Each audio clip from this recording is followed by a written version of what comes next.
Tonight, interest rate hikes the sixth time in less than a year, as the central bank works to combat persistent record-high inflation. Plus, the U.S. and South Korea respond after North Korea launches a massive barrage of missiles, and plans for a $500 billion megacity leads CBN News to the possible site of the biblical Mount Sinai. Wow, I made it. The Mountain of Moses. What a sight. All this and more tonight on Fake Nation.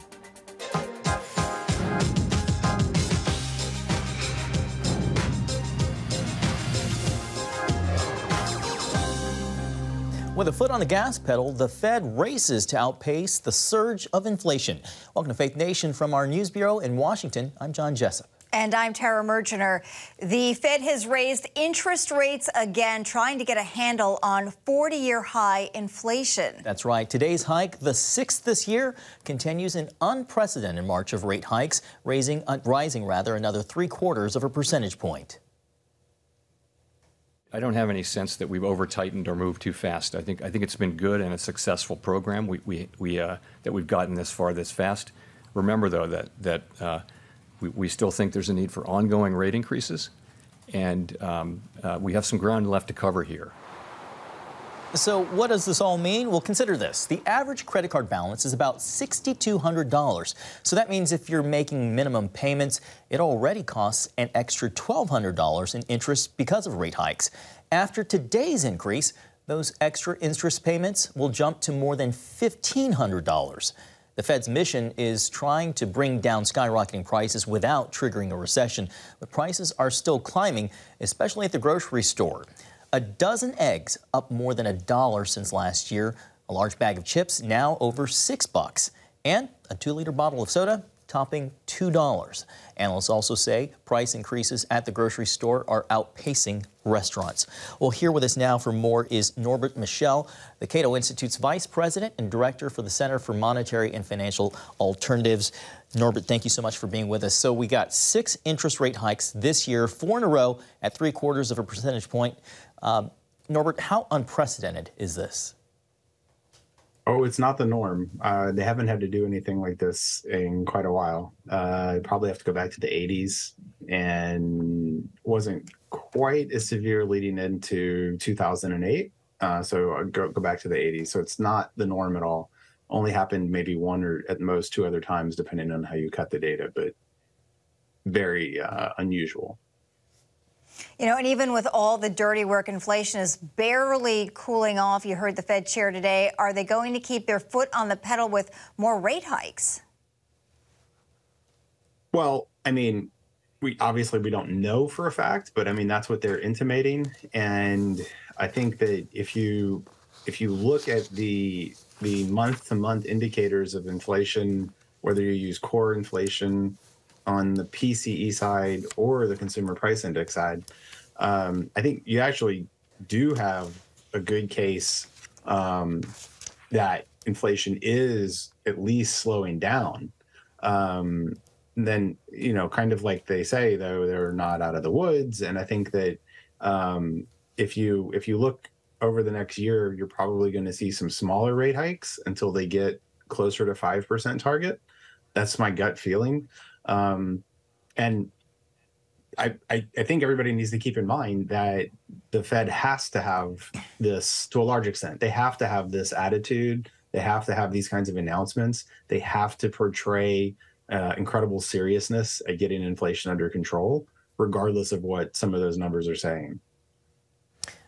Norbert, if the Fed ultimately carries through with a step down in policy, is it possible to return inflation at 2%? Is that even really an achievable goal? Yeah, eventually, yes. I wouldn't look for that anytime soon, though. That's not going to happen. But again, keep in mind, when we talk about something like 2% inflation, we're talking about a long-term average, not anything in the last year. So those numbers that we've seen going up over the last couple of years, those are going to have an effect on the long-term average for a very long time. But that's not a big deal. really what matters is the month-to-month rate going forward. And those do look to have stabilized a little, possibly come down a little. So that's encouraging news. So yes or no, how likely is it, or do you think that the Fed's efforts are going to pull this economy into a recession? I think it's hard to make that case right now because employment is so strong. In general, the economy is pretty strong. GDP, final sales, demand side is still very strong, and there are obviously some housing slowdowns in the housing market as far as that goes with higher rates. Mm-hmm. I don't find that as alarming as some people. I think that if you look at what the NBER usually calls a recession, you mm-hmm. don't really see it coming right now. Yes, it could happen, but it's really hard to say that that's happening right now. All right, Norbert, unfortunately, we're out of time. Norbert Michel with Cato, thank you for helping us understand these numbers today. Oh, you're welcome. Thanks for having me. All right, well, more tension now on the Korean peninsula. North Korea launching a massive missile barrage. The Hermit Kingdom firing off a record 23 ballistic missiles, including one that landed less than 40 miles off South Korea's coast. It is the first time a ballistic missile has landed near the South's water since the peninsula was divided in 1945. South Korea issued a rare air raid warning and launched its own missiles in response. North Korea has continuously been launching missiles over the past year in violation of multiple UN Security Council resolutions. The White House calls the launches reckless. Joining us now is Anthony Ruggiero, Director of FDD Non-Proliferation and Biodefense Program and former National Security Council Director for North Korea. Anthony, thank you so much for coming on. First off, this latest barrage is only growing concern around the world about the nuclear-armed dictatorship in North Korea. So what is next? Well, thanks for having me. North Korea is taking advantage of everyone not really paying attention to them. Obviously, we're very focused on the war in Ukraine, but North Korea is really trying to take its military, the ballistic missiles, the artillery, and its military personnel, and this is part of their training for what they eventually want to do, which is retake the peninsula and have the Kim family really control the entire thing and push another democracy in South Korea really off the peninsula. Last week we saw the United States, Japan, and South Korea come together regionally to try to address this. North Korea, though, has been ratcheting up its missile launches in the past several months. Every launch a violation of multiple UN Security Council resolutions. Is the UN powerless when it comes to North Korea? The simple answer is yes. I mean, Russia and China will veto any kind of measure to implement the sanctions that Beijing and Moscow voted for not that long ago. But the good news is that the United States and our allies don't need the Security Council. Certainly we would like it, but the U.S. has much more robust sanctions regime. The Biden administration has all of the sanctions authorities that they need. They could implement the sanctions today, tomorrow, whenever they want. They don't need Russia or China's permission. Today, in a press briefing, National Security Council spokesman John Kirby said North Korea has been secretly supplying Russia with artillery shells for the war in Ukraine. Is this a surprise to you, and what could even be done to stop it? Well, it's not a surprise. I mean, the method that they used is very consistent with their previous proliferation activities. Not so long ago, we used to call North Korea the foremost world proliferator. So we know that North Korea is willing to sell almost anything to anyone as long as they're willing to pay in some way. Certainly, Russia is probably providing something in return. I think that there is an opportunity here, both to use North Korea sanctions to impact the war in Ukraine, but it gets back to, Kim Jong-un is comfortable doing this because the United States, all the way back to 2018, has not targeted the sources of his revenue and has not gone after the sanctions evaders. That's what we really need to do. We need to do it immediately. All right, Anthony Ruggiero, Director of Foundation for Defense of Democracy's Non-Proliferation and Biodefense Program. Thank you so much for being with us tonight. Thank you. New details in the brutal attack on Speaker Pelosi's husband, putting the spotlight on the U.S. Capitol Police and what it missed in what should have been plain sight. Welcome back. We're learning more about that brutal attack on House Speaker Nancy Pelosi's husband. The latest, the incident was caught on tape, but no one was watching. Speaker Pelosi has around-the-clock security detail. Cameras were installed 8 years ago to constantly monitor her San Francisco home. According to the Washington Post, early Friday morning when the intruder attacked her husband Paul with a hammer, a camera caught the suspect breaking a glass panel and entering the couple's home. The problem? It wasn't until a Capitol Police officer tasked with scanning more than 1,800 cameras saw police lights flashing at the Speaker's house that the officer scrolled back through the footage to capture the break-in. The report raising urgent questions about the security of lawmakers amid increased threats. Tonight, a last-ditch pitch facing a possible red wave in the midterms. The president is heading to the Hill to deliver a major speech on democracy. 6 days out from the midterm elections, President Biden's remarks at Union Station are expected to lay out what's at stake. White House officials tell Axios that the setting of the speech on Capitol Hill is meant to highlight the January 6th riots breaching the Capitol and the threat of political violence. Well, here with us now is Tony Perkins, president of Family Research Council. Tony, thanks for being with us. Good to be with you. Tony, the increase in political violence in this country is not a one-sided issue. So CBN News has consistently reported on attacks on crisis pregnancy centers and death threats against our Supreme Court justices in the wake of the decision of Roe v. Wade. Is the president's pitch tonight going to persuade undecided voters to vote Democrat? I don't think so. I do think what it underscores is that we are experiencing lawlessness in this country. It didn't happen overnight. I mean, we had an attack on our building in D.C. 10 years ago where we had a gunman come in, an LGBTQ activist, and shot one of our people because of our stance on marriage from a biblical standpoint. So, yes, this is something we see a lot of violence on the left.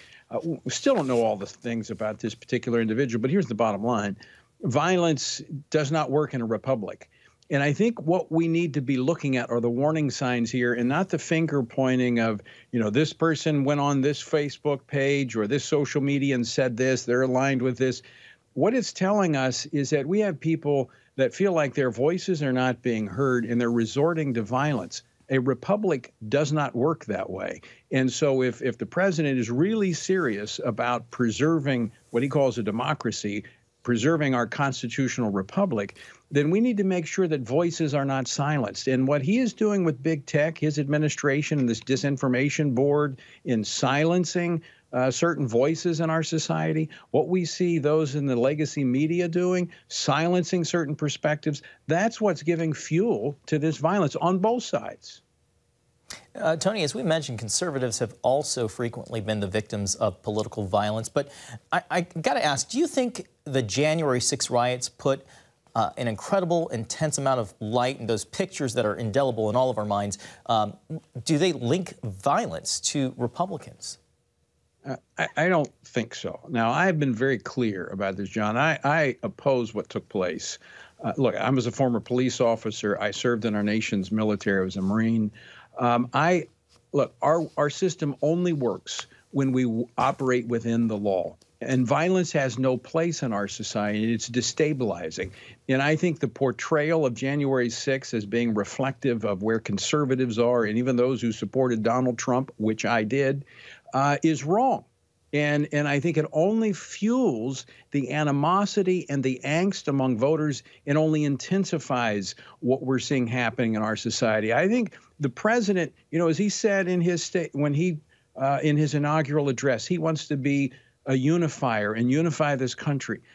But his rhetoric has not done that. He has only intensified the division in this country. In his speech in Philadelphia just weeks ago, I've never seen anything like that from a president of the United States. I think the president needs to step back and do a little self-reflection when it comes to his party and what he and other Democratic leaders are saying. Tony, quickly, abortion, obviously a major issue in this country. Yes or no, is this going to be a determining factor in these elections? No, I think the economy is. The polling is showing that people are shifting away from that issue. It is an underlying issue, certainly for the pro-life community, but it's not the driver that it was in the days after the Dobbs decision. I think the president realizes he's on the hook because of the economy.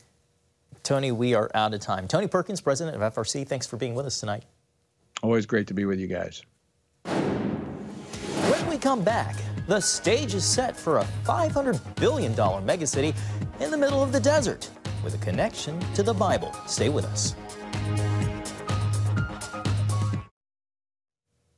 Well, tonight, the United States, Saudi Arabia, and neighboring states are on high alert over Iran. According to reporting from the Wall Street Journal, Saudi officials have shared intelligence with the United States, warning of Iranian attacks in a bid to distract from ongoing protests within Iran. The National Security Council said the United States is prepared to respond to any potential attack. Well, in the middle of the desert, that is where the Saudi kingdom is planning a $500 billion megacity. The 160-mile-long, ultra-modern settlement is the brainchild of Saudi Arabia's Crown Prince Suleiman. That's right. It is one of the most ambitious construction projects in history, but it also poses a threat to some ancient biblical sites. Chuck Holton brings us a first-hand look from the deserts of Saudi Arabia. For now, the northwest corner of Saudi Arabia is home to more camels than people. That would certainly change if Crown Prince Salman's ambitious plans come to fruition. The heir to the Saudi throne recently announced this region as the site of his new $500 billion megacity called Neom. Imagine a traditional city and consolidating its footprint, designing to protect and enhance nature. The goal is for up to 9 million people to live here in what's touted as the world's most modern, forward-thinking, and climate-friendly city. Few people, however, know about the deep biblical history of this area. Those who do wonder if the megaproject would help or harm the region's historic value. Andrew Jones has studied biblical archaeology for more than a decade. CBN followed him on a week-long adventure to some fascinating biblical sites, places almost everyone has read about, but few will ever get to see. Jones believes Mount Sinai is actually located here, very close to the proposed site of the new Saudi megacity. So the biggest issue is that Moses, when he was taking care of Jethro's flocks, now that was his father-in-law, and when he had fled Egypt, he lived in the land of Midian. And the land of Midian is in north of Saudi Arabia. There is no archaeological evidence for Midian in the Sinai Peninsula. And it was on one of those days when he was out with the flocks that it says he went to the mountain of God in the book of Exodus, and it says he saw a burning bush on Mount Sinai. So then you'll realize that Mount Sinai is close to the home where Jethro lived in the land of Midian. His theory is that after crossing the Red Sea, the Israelites would have wandered in this very desert. As the team retraced their steps, it was easy to see why water was foremost in their minds. After the Israelites crossed the Red Sea in the end of Exodus chapter 15, it says that they came to the oasis called Elim, where there were 12 springs and 70 palm trees. Well, those 12 springs are still here. Here's one of them behind me that's been cemented in over the years, but it's still used by the Bedouins in this area to this day. But will the new Saudi mega project threaten this history? There's a city they call the Line, which would go from the coast all the way up into the mountains of Midian. And they just announced this next city, which is up in the mountains of Jebel al-Lawz. This whole mountain range we believe to be the mountain of God. And so you will find, as you drive around the desert, these brand new roads that they're putting in, and this whole camp set up for the workers. So it's a multi-year project. We're just hoping that they don't not just ruin the view, but destroy anything of biblical significance out there. After more off-roading, we came upon this site, a huge mountain with a peak that appears burned. The evidence is all around us that this is the true Mount Sinai. Now, I know there are many proposed locations for the mountain of God, but this mountain here in the land of Midian is the only one that matches all the biblical evidence for Mount Sinai, or the mountain of God, or another name is Mount Horeb. This large plain at the base of the mountain would have easily accommodated the Israelites and all their animals, and Jones tells us more. Ron White discovered these pieces of marble when he first came here in the mid-1980s. In 1985, he found on one of the sections, written in ancient Hebrew, the name Solomon, the mountain of God, Moses. And so he believed because of these key words that King Solomon actually set up a marble shrine dedicated to the mountain of God at the base of Mount Sinai. And look at this, a large altar centrally placed and covered with petroglyphs. Many of the images depict cows, an animal that in ancient times did not exist out here, but did exist in Egypt. If this is the real Mount Sinai, there was no way I was leaving here without climbing it. The Saudi government has big plans for this whole area, hoping to make it an oasis of modern comfort. But I like it just the way it is. And seeing it with my own eyes made the Exodus story come alive. Wow, I made it. This is the top of Jebel Musa, the mountain of Moses, where God came down and met with Moses to give him the 10 Commandments. What a hike. What a sight. It took about 2.5 hours to get up here, and it was almost 3 miles from where we parked the car, but it was worth every step. And you know, I don't think we'll ever be able to say definitively whether or not this is the actual spot where Moses met with God, but I guess that's just where faith comes in. From northern Saudi Arabia, I'm Chuck Holton for CBN News. Coming up, Halloween hero, a sweet act of service caught on camera. We'll show you when we return.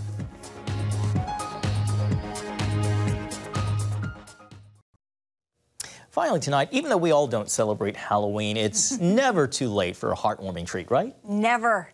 A New Jersey woman left a bowl of candy on her porch before taking her kids trick-or-treating on Monday. Well, that bowl of candy obviously didn't last long. She came home to a treat caught on her doorbell camera. That topped them all. How about that? A young boy dressed up in costume noticed the bowl was empty, but instead of getting frustrated, he did something special. Some candy in here for other people. Oh my gosh, the child filled up the bowl with his own candy, telling the other child it's for other people. And the woman who found the recording said Halloween heroes' parents should be very proud. What a great kid. Thanks for watching Faith Nation. Good night.